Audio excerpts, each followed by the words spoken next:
आज हम विशेषण प्रयोग से संबंधित कौन कौन से नियम हैं उसके बारे में अध्ययन प्राप्त करेंगे। पहले इन वाक्यों पर विचार कीजिए कि लड़की नम्र होती है। कैसी लड़की? भली। अर्थात इस लड़की की विशेषता है भली। अर्थात विशेषण जिसकी विशेषता बतलाता है उसे विशेष कहते हैं, और विशेष की जो विशेषता बतलाता है उसे विशेषण कहते हैं। तो भली यहाँ पर विशेषण है और लड़की विशेष है।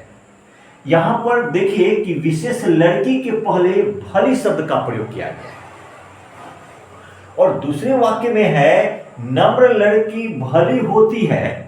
अर्थात ये लड़की विशेष है, उसके बाद भली शब्द का प्रयोग किया गया है। अर्थात विशेष के बाद विशेषण का प्रयोग किया गया है। यहां पर देखिए कि ये विशेषण जो है इस लड़की के लिंग और वचन के अनुसार आया है।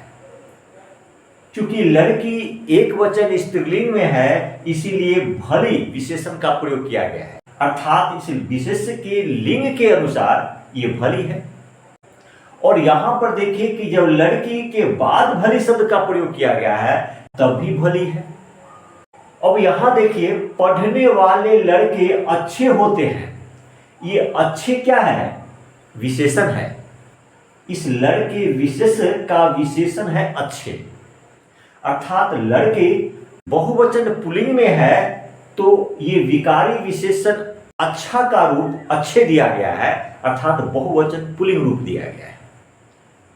और जब इस वाक्य में देखते हैं कि अच्छे लड़के पढ़ते हैं, तो यहां क्या है? लड़के जो है सो बहुवचन पुल्लिंग है, और ये विशेषण जब विशेष लड़के के पहले प्रयोग किया गया है तब भी इसके लिंग और वचन के अनुसार अच्छे हैं। यह बहुवचन पुल्लिंग है तो अच्छे भी अच्छा का बहुवचन पुल्लिंग रूप है। तो इस प्रकार हम ये देखते हैं कि कोई भी विशेषण, चाहे वह विशेष के पहले हो या विशेष के बाद, विशेष के लिंग और वचन के अनुसार ही होते हैं। वही बात मैंने लिखा है, विशेषण के लिंग वचन आदि विशेष के लिंग वचन आदि के अनुसार ही होते हैं, भले ही वह विशेषण विशेष के पहले प्रयोग किया गया हो या बाद में। विशेषण प्रयोग से संबंधित दूसरा नियम मैंने दिया है। उस नियम को भी समझने के लिए पहले इन वाक्यों पर विचार कीजिए।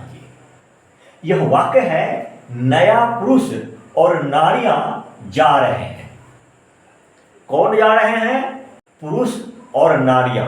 ये पुरुष और नारियां जो है करता है, और उसके पहले एक विशेषण का प्रयोग किया गया है, नया। तो यहां पर देखिए कि पुरुष जो है सो एक वचन पुल्लिंग में है, और ये नारियां जो है सो बहुवचन स्त्रीलिंग में है, और इसके लिए एक ही विशेषण है, नया। दूसरे वाक्य में है, वे पुरुष और नारियां नई हैं। अब यहां देखिए कि नई शब्द का प्रयोग किया गया है। तो यहां पर देख रहे हैं कि ये नई है और यहां पर जो है सो नया है।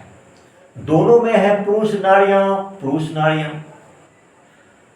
तो हम ये देख रहे हैं कि ये नया जो है ये पुरुष के पहले आया है, इसीलिए यह नया निकटतम विशेष के लिंग और वचन के अनुसार है। उसी तरह से ये नई अपने निकटतम विशेष नारियां के लिंग और वचन के अनुसार है।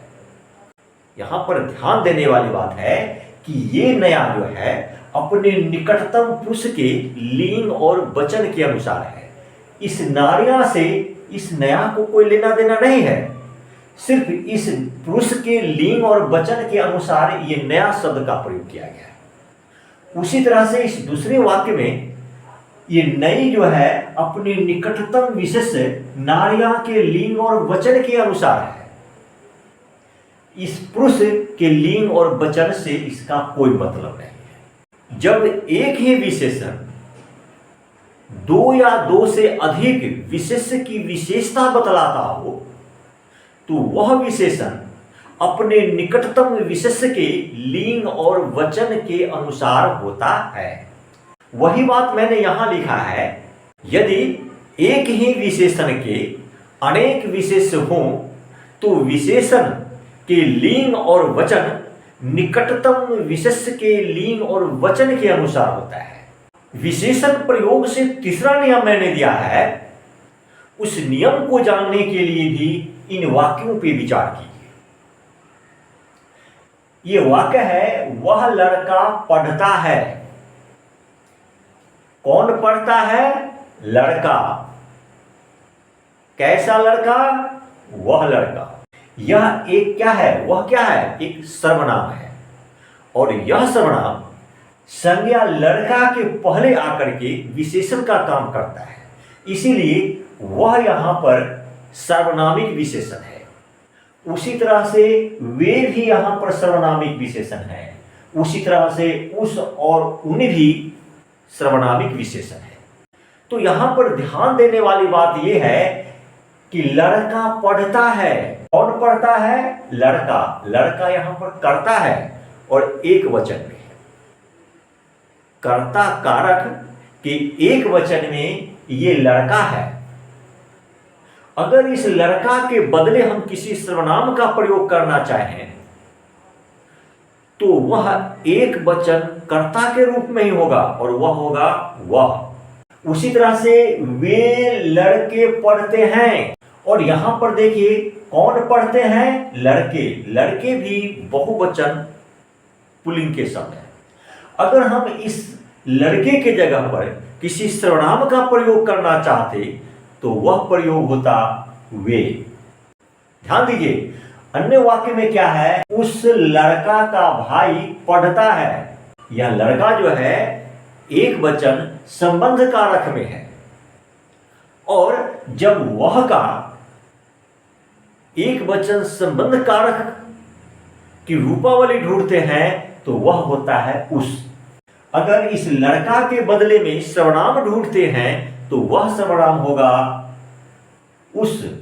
तो यहां भी हम देख रहे हैं कि यह लड़का जिस वचन और कारक का है उसी वचन और कारक का यह उस है। अन्य उदाहरण देखिए, उन लड़कों के भाई पढ़ते हैं। तो लड़कों के संबंध कारक के बहुवचन रूप में है, तो यहां पर उन सर्वनाम का प्रयोग किया गया है जो वह का संबंध कारक का बहुवचन रूप है। तो इस तरह से हम ये देखते हैं कि सर्वनामिक विशेषण भी वचन और कारक के अनुसार उसी तरह बदलते रहते हैं जिस तरह से सर्वनाम, अर्थात जिस वचन और कारक में विशेष होता है उसी वचन और कारक के सर्वनामिक विशेषण भी होते हैं। इसीलिए जब वाक्य में सर्वनामिक विशेषण का प्रयोग करना हो तो जिस संज्ञा शब्द के लिए आप जिन सर्वनामों का प्रयोग करते हैं वैसे ही सर्वनामिक विशेषण का प्रयोग कर आप शुद्ध वाक्य की रचना कर सकते हैं। धन्यवाद।